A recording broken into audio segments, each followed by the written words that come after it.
بسم اللہ الرحمن الرحیم۔ السلام علیکم دوستو۔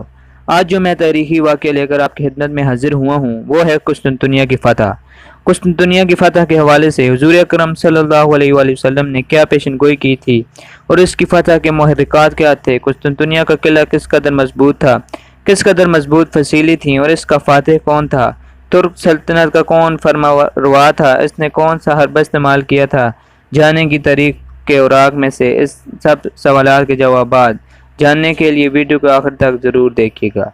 قسطنطنیہ جسے آج استنبول کہا جاتا ہے، اس کے متعلق حضور اکرم صلی اللہ علیہ وآلہ وسلم نے اپنے ارشادات میں قسطنطنیہ فتح کرنے والے مسلمانوں کے لیے خوشخبری عطا فرمائی تھی۔ ایک موقع پر آقا کریم صلی اللہ علیہ وآلہ وسلم نے فرمایا، تم ضرور قسطنطنیہ فتح کر لو گے، بس بہتر امیر اس کا امیر ہوگا اور بہترین لشکر وہ ہوگا۔ مسند امام احمد جلد نمبر 4 صفحہ نمبر 335 میں یہ درج ہے۔ یہ وہی فرمان علی شان تھا جس نے ہر دور میں مسلمانوں فاتحین کو قسطنطنیہ فتح کرنے کا پروانہ بنائے رکھا، لیکن پے در پہ حملے کرنے کے باوجود بھی اس قدیم شہر کے دروازے مسلمان فاتح پر نہ کھول سکے۔ خلافت راشدہ کے دور سے ہی جب اسلامی سلطنت کو بہت زیادہ وسعت اور قسطنطنیہ فتح کرنا ہر مسلمان سے پسلار کو خواب تھا۔ قسطنطنیہ کی فتح کے لیے جانے والی مہمات میں کئی جلیل القدر صحابہ کرام اہل بیت رضوان اللہ اجمعین بھی شامل رہے۔ حضرت عمر بن عبدالعزیز، ہشام بن عبد الملک، مہدی عباسی اور ہارون الرشید جیسے پرجلال خلفاء نے بھی اس شہر قسطنطنیہ کو فتح کرنے کے لیے بڑے زبردست حملے کیے، مگر قسطنطنیہ کسی سے بھی فتح نہ ہو سکا۔ قسطنطنیہ ایک ناقابل تسخیر شہر تھا۔ اس کے 3 اطراف میں سمندر تھے اور ایک حصہ خشکی تھا۔ شہر کے گرد ایک قطع دارے کی مضبوط فصیل تھی جس پر 170 فٹ کے طویل برج بنے ہوئے تھے۔ باہری فصیل کے اندر ایک اور فصیل بنی ہوئی تھی اور ان فصیلوں کے بیچوں بیچ ناقابل غیور خندقیں بنی ہوئی تھیں، خندقیں جن کی چوڑائی 60 فٹ اور گہرائی 100 فٹ تھی، اور مزید ایک اندرونی فصیل نے کم و بیش 1 لاکھ کی آبادی کو پناہ دے رکھی تھی، اور یوں اس شہر کو فتح کرنا قریب قریب ناممکن ہو گیا۔ قسطنطنیہ عیسائی دنیا کا روحانی مرکز تھا۔ اس عیسائی دنیا میں روحانی قلعہ کی حیثیت حاصل تھی۔ چنانچہ مسلمان فاتحین کے 20 لشکر شہر پر جنگی ساز و سامان کے ساتھ جلگار کرتے، لیکن ہر مرتبہ ناکام لوٹتے، اور پھر آقا کریم صلی اللہ علیہ وآلہ وسلم کی اس بشارت کا مستحق سلطنت عثمانیہ کا 7واں فرمانروا سلطان محمد فاتح ٹھہرا۔ عثمانی ترک جنہیں ہم سلطنت عثمانیہ کے نام سے جانتے ہیں، یہ رسانی خانہ بدوش ارطغرل غازی کے بیٹے عثمان غازی کی اولاد تھے۔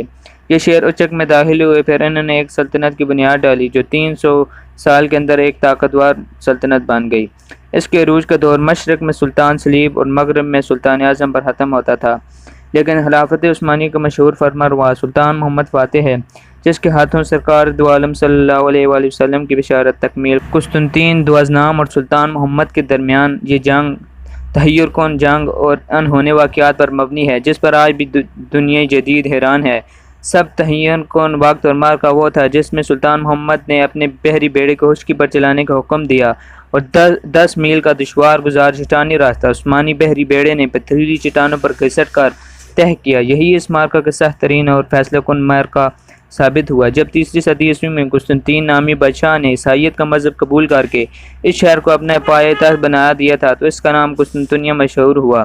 جہالت میں ڈوبے اہل مغرب کی آخری شکست اور مسلمانوں کی آخری فتح کا یہ سنہری باب سلطان محمد فاتح کے ہاتھوں رقم ہوا۔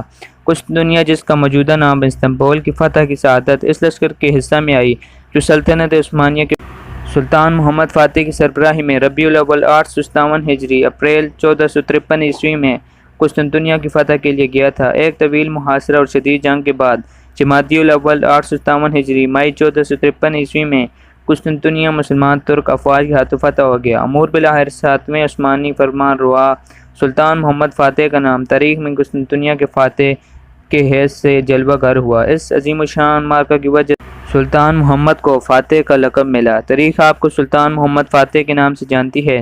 سلطان محمد فاتح نے قسطنطنیہ کے فتح کے بعد فصیل شہر کے قریب مدفون میزبان رسول صلی اللہ علیہ وآلہ وسلم حضرت ابو ایوب انصاری رضی اللہ تعالیٰ عنہ کا مزار اور مزار کے ساتھ ایک مسجد تعمیر کروائی۔ اس مسجد کا نام جامع ایوب رکھا گیا۔ سلطان محمد فاتح نے یونان، بوسنیا، کریمیا اور کئی یورپی علاقوں کو بھی فتح کیا اور بہت سے یورپی ریاستوں کو اسلامی سلطنت کا حصہ بنایا۔ فوجی مہارت کے ساتھ ساتھ سلطان محمد نے عثمانی سلطنت میں علوم و فنون کے فروغ پر بھی بہت توجہ دی۔ یہ یوں کہا جا سکتا ہے کہ ترکوں اور ترکی میں آج جو تعلیم کا فروغ نظر آتا ہے، اس میں عثمانی حکمرانوں اور بالخصوص سلطان محمد فاتح کا بڑا کردار ہے۔ سلطان محمد فاتح نے 6 ربیع الاول 886 ہجری 3 مئی 1481 عیسوی میں 51 سال کی عمر میں وفات پائی۔ قسطنطنیہ مسجد کے احاطے میں سلطان کی تدفین ہوئی۔ یہی وہ مسلمان حکمران تھے جن کے بارے میں حضرت اقبال نے لکھا ہے، یہ غازی یہ تیرے پر اسرار بندے، جن کو تو نے بخشا ہے ذوق خدائی، دھنیم ان کی ٹھوکر سے صحرا و دریا، سمٹ کر پہاڑ ان کی ہیبت سے رہی۔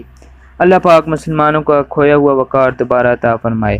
ایک وہ وقت تھا کہ مسلمانوں کے نام سے کفار کے لشکر کامتے تھے، جن کے بارے میں حضرت اقبال نے لکھا ہے، کس کی ہیبت سے صنم سہمے ہوئے رہتے تھے، منہ کے بل گر کے قل ھو اللہ احد کہتے تھے۔